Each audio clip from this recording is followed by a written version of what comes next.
Achatoti kuta gore rinori matesti embaya hatitye mafembaya taramba kukwangwaya ndicho chakauraya sekuru vangu chakangovabata vakakwira mumumangu chirwere ichi chatambudza muri yekwangu nenge une nzara uchipindwa nechando ndarwara nechirwere chenhamo zvimwe chingapore ndikakwira magomo chinoita kuti ndigare pamba hachisupora kunyangwe ndikashanda ndarwara nechirwere chenhamo zvimwe chingapore ndikakwira magomo chinoita kuti ndigare pamba hachisupora kunyangwe ndikashanda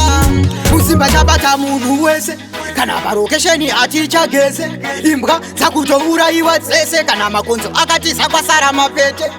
vamwe vakati kuti chipere onai ndunge haadi kana mari anongoda matumbe ndiye anorapa chirwere chenhamo vazhinji vakaenda dzisingano ndarwara nechirwere chenhamo zvimwe chingapore ndikakwira magomo chinoita kuti ndigare pamba hachisupora kunyangwe ndikashanda ndarwara nechirwere chenhamo zvimwe chingapore ndikakwira magomo chinoita kuti ndigare pamba hachisupora kunyangwe ndikashanda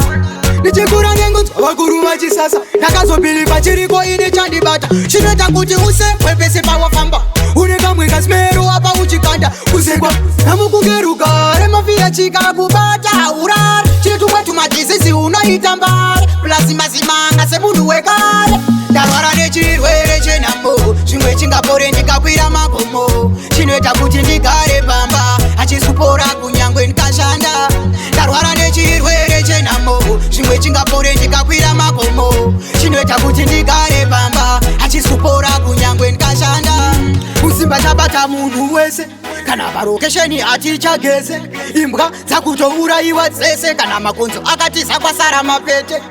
vamwe vakati kuti chipere onai ndunge haadi kana mari anongoda matumbe ndiye anorapa chirwere chenhamo vazhinji vakaenda dzisingano